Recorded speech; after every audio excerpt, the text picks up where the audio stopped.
In this episode of the Smart City podcast, I had a really interesting chat with Vaughan Emery. Now, Vaughan is the founder and CEO of Autonomy, which is a company focused on security protocol for the Internet of Things. So we talk a lot about the importance of security as we get more connected, and also how they're using the Ethereum blockchain to do their business. And we also have some really interesting conversation about the future of cryptocurrencies. Now, I learned so much talking to Vaughan, so I really hope you enjoy listening to this episode as much as I enjoyed making it. It's the Smart City Podcast, whoa, with Smart City experts, here we go. Connecting smart technology, both big and small. Smart cities are making life better for all. Big data, emerging trends, self-driving cars and more. The Smart City Podcast is what you're looking for. Hello, Vaughan, how are you? Hi, Zoe. I am fine, thanks. How are you? I am very well. Let's jump straight in, and can you tell us a little bit about your background and what you're passionate about? Sure. So, Vaughan Emery, founder of Autonomy. We are a blockchain-based cybersecurity platform focused on protecting and securing the Internet of Things. Technology executive for 20 years, been in the space. Past 10 years, really thinking about cybersecurity and the impact that it has on a rapidly connecting world. So I love the space, and I'm very passionate about kind of trying to solve that problem for the world as we move forward. Yeah, awesome. So what kind of sparked your interest in this space? I mean, obviously this is the Smart City podcast, so we're talking about smart cities, but specifically the area that you're working in, I'm really keen to hear how you came to be in that space.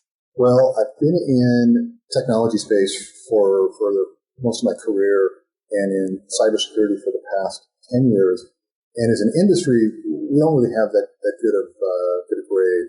There's constant data breaches. Most people have been affected by or fearful of cybersecurity. So the technologies that we have deployed and the pace at which bad actors or adversaries are able to deploy their own technologies has created a bit of a challenge. So what I do kind of day to day is work on technologies that protect data and protect things, and the application of identity on blockchain technology, this concept of a distributed ledger that is validated through consensus, a decentralization of information, and a permanent record of activity. That combination of technologies is so well suited to cybersecurity. We started another company called Autonomy, and that is now have brought that solution to market where we can create identity through trust and reputation through a long look of how devices behave. That's uniquely suited to the issue that smart cities face. In smart cities, you have a heterogeneous environment, lots and lots of suppliers to cities. Those devices must work together, and the only way they can work together is they're known and trusted. So that's what's kind of brought me into smart cities and brought me into kind of the cybersecurity using blockchain technology. Yeah, awesome. So tell us what a smart city means to you. Wow. So I'm in Seattle, and Seattle has a smart city initiative. There's a bunch of cities around the world that are trying to accomplish a number of tasks. They want to lower their cost of doing business. That's the idea that things can be connected and lower their operating cost. Cities want to bring more services to their residents. They want to create efficiency for things like traffic, for parking, how services are procured and delivered. So to me, a smart city is taking what the industry has developed as kind of a static city, not a lot of connectivity, to a future state where a lot of the infrastructure and services are actually connected. Somebody who lives in a city can use applications to find parking spots instead of driving around, which is a big waste of time and money and causes congestion. People can pre-reserve a parking spot. That's just a simple but fabulous concept. First responders, how they navigate through the cities, they can now have the street lights turn in favor of traffic so they can move through the city more efficiently. So just connectivity is what I think of when I think of smart cities. Yeah, definitely. So why do you think that this concept is so important? Well, the statistics show that in the not too distant future, at least in the United States, 70% of the population will live in urban areas. The cities are not well set up to deal with that migration. And I'm sure it's the same in Australia and Europe and Asia. There's just massive collections of where people want to live, and cities just, they need to think about how they can be more efficient. That's one of the catalysts, is really getting more efficient, environmentally efficient, population-wise. It can't do it the way we've kind of done in the past, right? Build more roads, build more cities, lay more infrastructure for utilities. They've got to take advantage of what's there and create efficiency out of it. And the application of IoT, this concept that the Internet of Things can bring connectivity across our lives, home and industrial settings and in cities. That's the catalyst. I think that's what's really, really important to think about. Yeah, cool.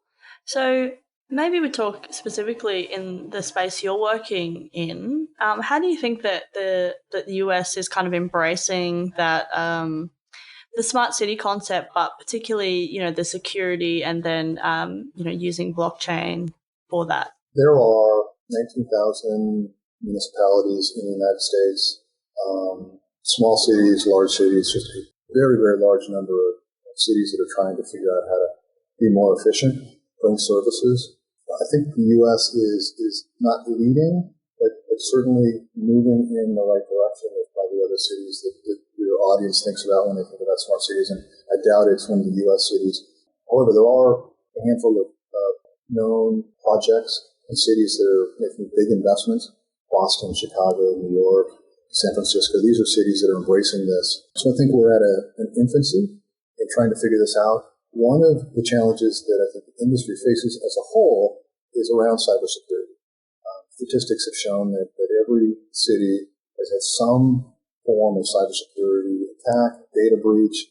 There's no cities and probably no individual that's been immune to the concept of cybersecurity. So before cities really go all in on connecting their infrastructure, the industry's got to figure out how to address the cybersecurity risk.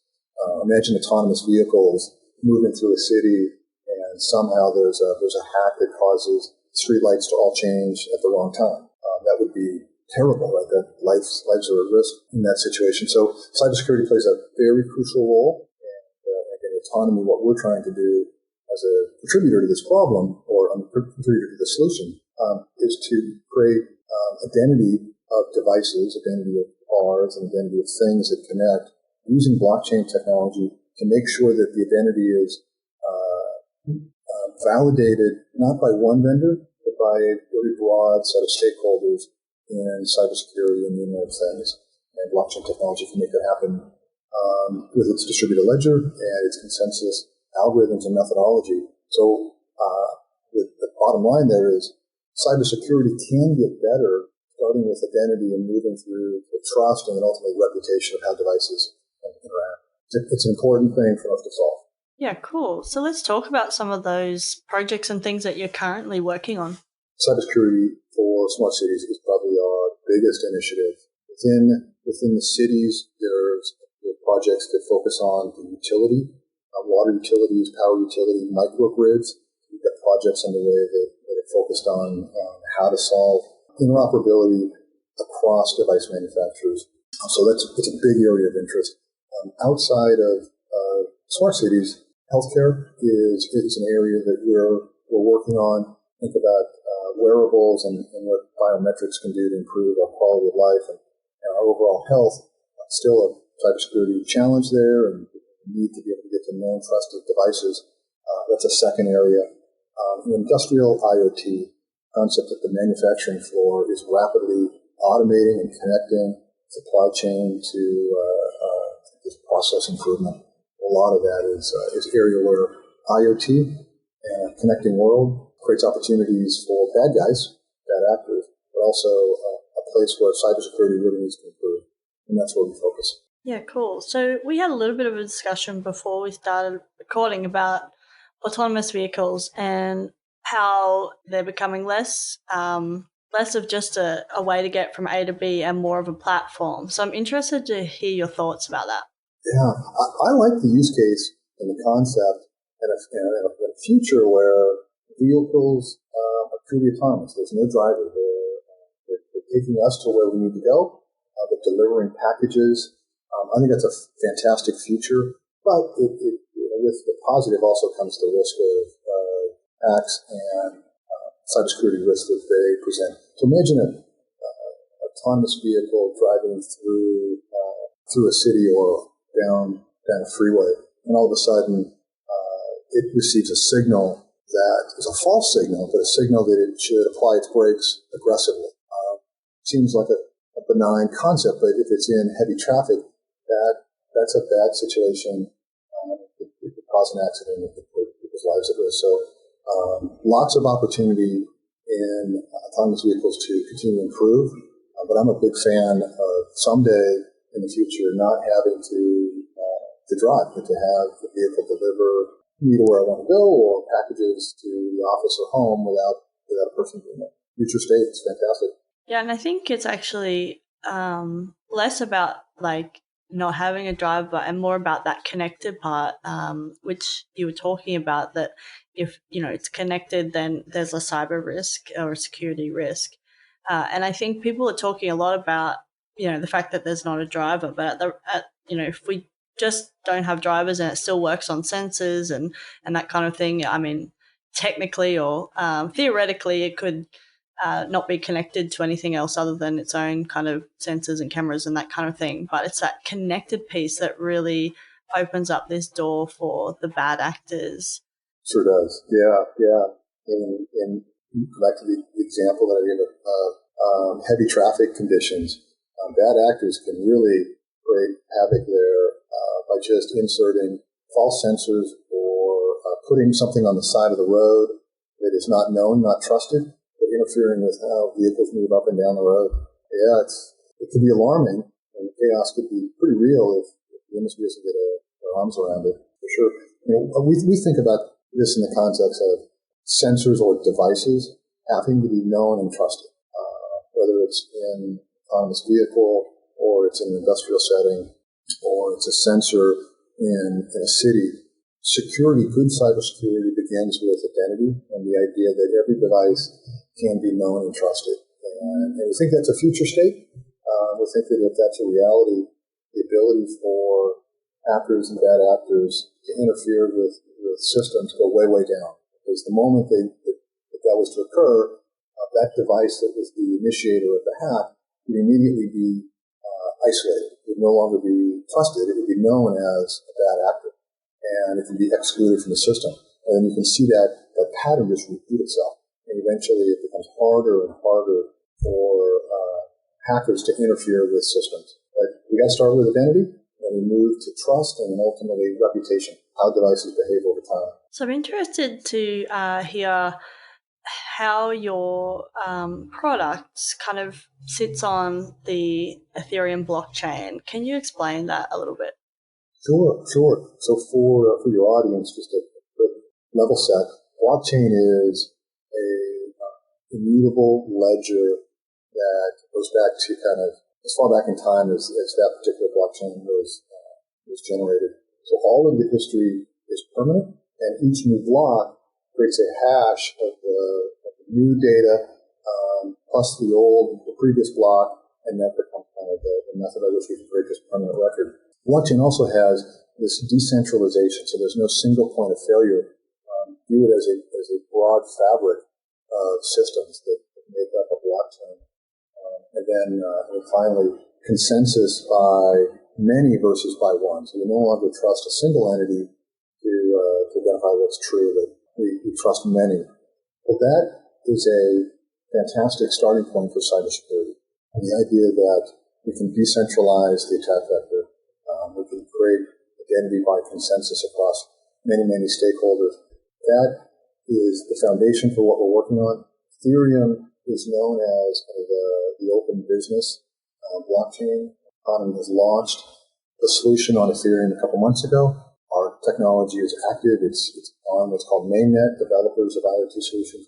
can download our technology, integrate it into their IoT solution, and immediately begin benefiting from an identity that is validated by many, establish trust, and then enable reputation. So as a device goes through its life cycle, how it behaves determines reputation. Just like our social media score, or perhaps our credit score, imagine that same concept with connected devices. And that's how we're using Ethereum and the blockchain. Yeah, cool. So we'll change pace a little bit. I want to talk about, because I think you would integrate across different disciplines, right? Different government, industries, that kind of thing. How do you think we can better integrate across, all those different disciplines, government and industries?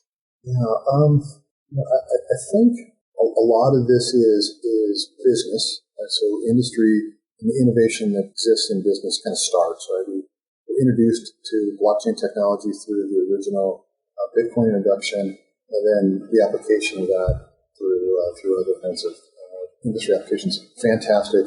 And we really like that the government has taken a bit of a hands-off in many ways around this technology. Some areas the government hasn't been clear enough on the application of cryptocurrency, at least in the United States. The regulatory climate is not as clear as we need it to be. It's much clearer in other countries. So that's a bit of an opportunity to make sure that innovation continues in all of the markets. Government and regulatory bodies see the application of that technology and should provide clear guidance on how we can use it. So that's one of the biggest opportunities right now in the adoption of blockchain and cryptocurrency. I think governments, municipality, getting back to smart cities, they can begin to develop standardization in many ways on how certain sensors are deployed within the city. So a different use case, something simple like delivery of utilities, of power within a city. How all of those devices communicate, how they tap into the power grid, how we allow for microgrids, so not just one power supplier, but many, giving the marketplace more efficiency through efficient pricing. Those are areas that I think it's going to take the government's input to make sure that all players are kind of using the same protocols, same standards. So there's a lot of room for improvement here. And I think I am definitely not an expert in blockchain by any means. I'm an amateur. But that integration piece, it seems like blockchain can be used to help that as well. Where there wasn't trust before, it's it can be used as a tool. Maybe not in the sense that you're speaking of, but it can be used as a tool to kind of build that. Well, you don't need to build that trust necessarily because you'll have a permanent record of what's happening, and then it's a consensus approach rather than having to believe that that happened or that person delivered that thing. It'll be immutable. Yeah. Immutable, validated by many. No longer trust one, but trust all the stakeholders in the Internet of Things, and in this case, cybersecurity. Yeah. Cool. So the next question is about emerging trends. So what do you think the emerging trends are that people aren't talking about enough? One particular trend that I kind of think about a lot is cryptocurrency. Right now, cryptocurrency is an area where there's speculation, there's uncertainty on things. For me, what people aren't really talking about when it comes to crypto is the real utility and the value of moving towards currencies that are borderless, that are immune from politics, and really can serve a role in a lot of applications. We're even talking about smart cities, and really that's the concept of machine to machine, machines interacting with other machines. Well, cryptocurrency is a perfect use of value in machine to machine. It doesn't make sense to put credit cards into machines or put our identity into devices, but it makes a lot of sense to use cryptocurrency as a method of payment between machines.